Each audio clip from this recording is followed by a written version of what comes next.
یقین کریں اگر ہم سے کوئی اس قسم کا سوال کرتا ہے نا، ہم اسے اس کی ڈاکٹرن میں جواب دیتے ہیں کہ جس طرح یورپ اور امریکہ میں چائلڈ لیبر کے اوپر پابندی ہے نا کہ آپ چھوٹے بچوں سے مزدوری نہیں کروا سکتے، اس طرح اسلام میں بھی پابندی ہے کہ آپ نے عورت کو کمائی کا ذریعہ نہیں بنانا، بلکہ عورت کو عزت دے کر گھر بٹھانا ہے۔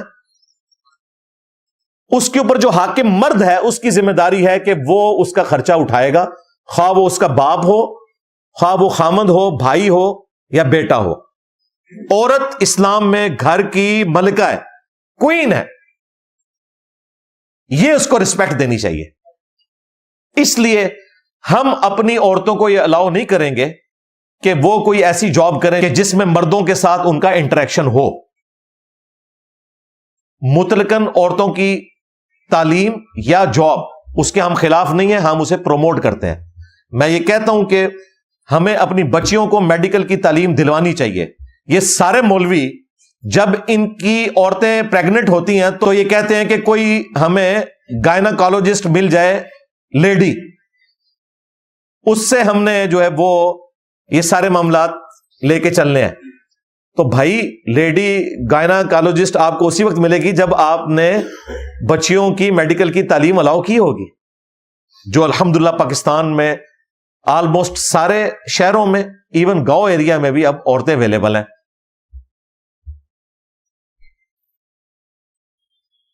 اسی طریقے سے ایجوکیشن میں، یعنی تعلیم کی فیلڈ میں عورتوں کو آنا چاہیے۔ ظاہر ہے بچیوں کو تعلیم دینے کے لیے بچیاں ہی ہونی چاہیے۔ کو ایجوکیشن کو آخری درجے میں اوائڈ کرنا چاہیے، لیکن جب تک کوئی آلٹرنیٹو موجود نہیں ہے اس وقت تک تو ظاہر ہے اسی سسٹم میں بچیوں نے تعلیم حاصل کرنی ہے گیون سرکمسٹانسز میں۔ میں بالکل وہ طالبان والے نظریے کو درست نہیں سمجھتا جو انہوں نے اس وقت ظلم کا بازار گرم کیا ہے، کہ پہلے انہوں نے جھوٹ بولا انٹرنیشنل میڈیا سے کہ جی ہم وقتی طور پہ اسکول بند کر رہے ہیں۔ ہمارے کئی اسٹوڈنٹس ہیں افغانستان میں، وہ بتا رہے ہیں انہوں نے پرماننٹلی اسکول بند کر دیے ہیں اور وہ بچیوں کی تعلیم کے خلاف ہیں۔ یہ بالکل جھوٹ بول رہے ہیں کہ وقتی طور پہ، وقتی طور کیا، چوتھا سال شروع ہو گیا۔ انہوں نے اپنی عورتوں کو پھر مردوں سے پھر چیک کروانا ہے بعد میں، وہ بھی ان کو ہضم نہیں ہوگا۔ یہ کیا کر رہے ہیں؟ تو ہم قطعاً عورتوں کی تعلیم یا ان کی جابز کے مخالف نہیں ہیں، ہم سیکس ڈسپلن کی بات کرتے ہیں کہ اسلام سیکس ڈسپلن میں بلیو کرتا ہے۔ فرائیڈ نے تو ابھی آ کے کہا ہے نا کہ سب سے امپورٹنٹ جذبہ سیکس کا ہے۔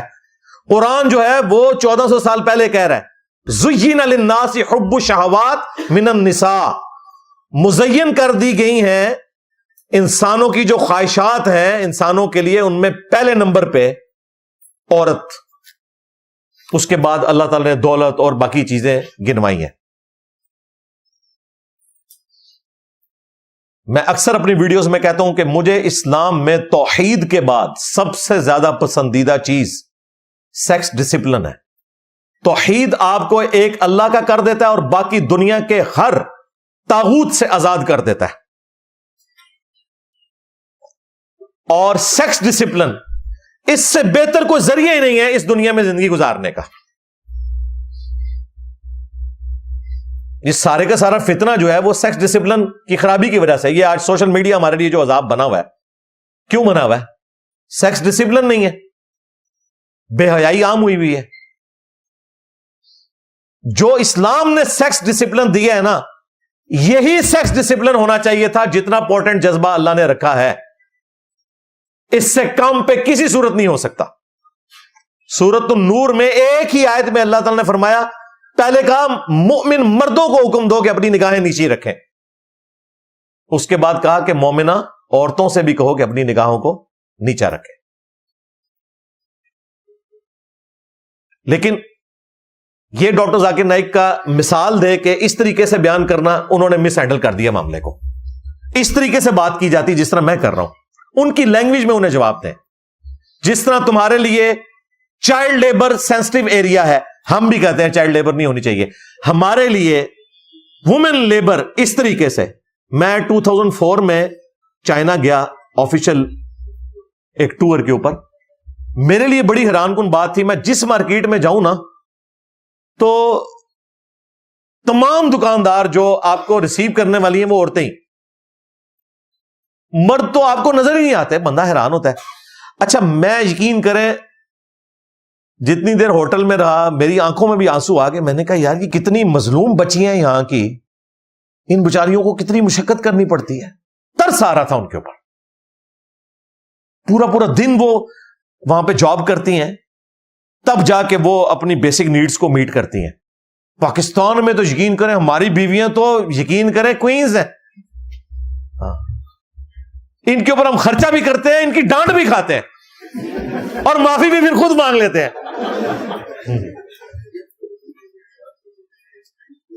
اللہ نہ کرے انہیں پاکستانی عورتوں کی ہوا لگ جائے، بلکہ اللہ کرے کہ لگ جائے. تو یہاں تو اس طریقے سے بات کرنی چاہیے کہ اسلام نے عورت کو ڈگنیٹی دی ہے، لیکن یہ بیلنس کرنا ہے. اس ڈگنیٹی کا مطلب یہ نہیں ہے کہ ہم عورتوں کی جاب کے مخالف ہو جائیں، نہیں. گیون سرکمسٹانسز میں انہیں آزادی ہونی چاہیے. بعض اوقات جینوئن ضرورت بھی ہوتی ہے عورتوں کی. میں تو ایون جو عورتیں ٹی وی چینلز پہ آ کے کام کر رہی ہیں یا ایون خبریں بھی پڑھنے آئی ہیں، مجھے نہیں پتا ان کے گھر کی کیا صورتحال ہے. ان کا معاملہ ان کے رب کے ساتھ ہے. میں کسی کے اوپر کوئی فتویٰ نہیں لگاتا، صرف میں اصلاح کی طرف ضرور بلاؤں گا. لیکن مجھے نہیں پتا کہ گیون سرکمسٹانسز میں اس کے پاس شاید ایسے ریسورسز ہی اویلیبل نہ ہو کہ ایک وہ عزت کے ساتھ زندگی گزار سکے. اس کے لیے اسے مجبوراً یہ جاب اختیار کرنی پڑ رہی ہے، بجائے اس کے کہ وہ عورت کوئی غلط راستہ اختیار کرتی، وہ عزت کی ایک نوکری کرنا چاہ رہی ہے. اس کا اور اس کے رب کا معاملہ ہے. بالکل ہم کسی پہ کوئی فتویٰ لگانے والے نہیں ہوتے. میں تو بھائی اللہ سے ڈرتا ہوں، سیدھی سی بات ہے. بات اپنی پیشن سے پہنچاتا ہوں، لیکن اگر آپ کسی اسپیسیفک بندے کے بارے میں مجھ سے فتویٰ لیں، اللہ سے خوف آتا ہے. اللہ کا اور اس کا معاملہ ہے. اللہ تعالیٰ چاہے تو کسی بھی بات پہ کسی کے ساتھ کوئی گرفت والا معاملہ کر لے، کسی کو چھوٹی سی بات کے اوپر بخش دے. بخاری مسلم میں حدیث ہے، ایک بدکار عورت تھی، اس نے ایک دفعہ اپنے چمڑے کے موزے میں رسی باندھ کے کنویں سے پانی نکال کے ایک پیاسے کتے کو پلا دیا. اللہ تعالیٰ نے اسے بخش دیا. لیکن اس کا مقصد یہ نہیں کہ ہم لوگوں کو بدکاری پہ آمادہ کریں، یہ اللہ کی رحمت کا بیان ہے. دوسری طرف بخاری مسلم میں حدیث ہے، ایک نیک عورت تھی، اس نے ایک بلی کو قید کر دیا، بھوکی پیاسی مر گئی، وہ جہنم میں ہے، اس کی نیکیاں بھی ضائع ہو گئی. لہذا یہ بیلنس کر کے چلنا ہے بھائی.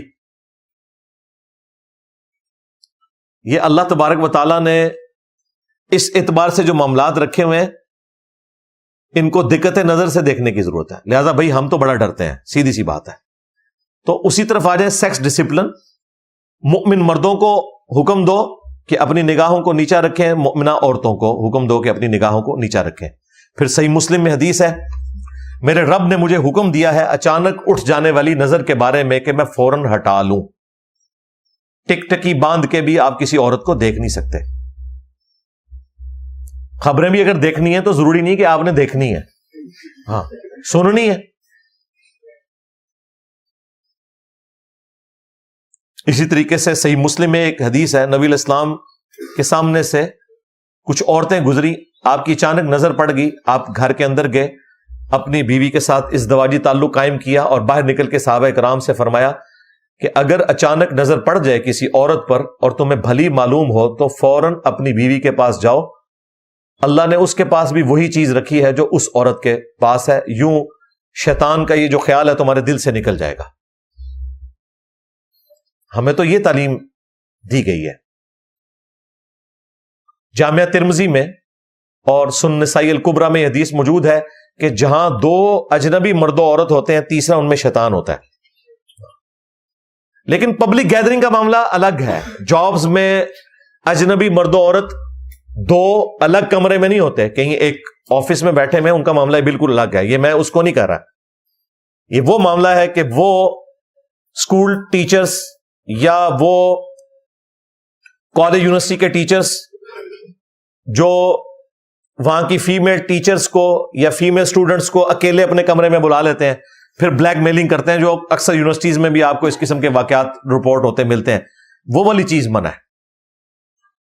اس میں پھر یہ خدشہ ہوتا ہے اس اعتبار سے اسلام کا جو سیکس ڈسپلن ہے وہ کمال ہے، اور وہ اس درجے میں ہے، المعجم الکبیر طبرانی میں حدیث موجود ہے صحیح سند کے ساتھ، اور شیخ البانی نے سلسلہ احادیث صحیحہ میں بھی حدیث لی ہے کہ کسی مرد کا اجنبی عورت کو ہاتھ لگانا اس سے بہتر ہے کہ اس کے سر میں لوہے کی کیل ٹھونک دی جائے. یعنی اگر کسی زندہ شخص کے سر میں لوہے کی کیل ٹھونکی جائے تو اس کی جو تکلیف ہے نا وہ کم ہے ایک اجنبی عورت کو ہاتھ لگانے کی تکلیف اور عذاب قیامت کے دن اس سے زیادہ ہونے والا ہے. لیکن ظاہر ہے اس میں پھر وہ ایکسیپشنز ہیں کہ اگر کوئی ڈاکٹر ہے اس نے اپنے مریض کو چیک کرنا ہے، اس میں بھی میں جو میل ڈاکٹرز ہیں ان کو یہی ریکویسٹ کرتا ہوں کہ آپ دستانہ استعمال کریں، نیکڈ چھونے کی بھی ضرورت کوئی نہیں ہے، ہمارے پاس آپشنز موجود ہیں. یا اگر آپ نے اس اعتبار سے کوئی چیک اپ کروانا ہے تو اسسٹنٹ کوئی فیمیل رکھ لیں، اس کے ذریعے فیمیلز کو اگر بلڈ پریشر ان کا چیک کرنا ہے آپ خود نہ کریں، اسسٹنٹ رکھ لیں. اس طرح ٹیکہ لگانا ہے تو وہ جو خوف خدا رکھنے والے لوگ ہیں انہوں نے اپنے لیے آپشن کھولے رکھے ہوتے ہیں. لہذا اس میں ہمیں ڈاکٹر ذاکر نائک کا جو موقف ہے وہ بالکل درست ہے سیکس ڈسپلن کے پوائنٹ آف ویو سے. ان کی گفتگو بڑی شاندار تھی اس انٹرویو میں، لیکن یہ جو ان سے ایک پخ چھوٹ گئی نا وہاں پہ، جو انہوں نے یہ والی مثال دی کہ 20 منٹ تک یہ ہوتا رہے، اور وہی ہمارے اقرار بھائی نے بھی پکڑی، اور وہ بھی پھر بغیر ٹکٹ کے چڑھ دوڑے، اور نیچے لوگ جو ان کے حامی ہیں انہیں سپورٹ کر رہے ہیں، اور جو ان کے مخالفین ہیں وہ ان کو ان کی 3 شادیوں کا تانا دے رہے ہیں. وہ کہہ رہے ہیں آپ نے بھی تو اسی طریقے سے 3 شادیاں کر لی تھی، تو ڈاکٹر ذاکر نائک تو صحیح کہہ رہا ہے. ٹھیک ہے، تو وہ اس طریقے سے پھر پرسنل ایک دوسرے کے اوپر اٹیک کرنا شروع ہو گیا.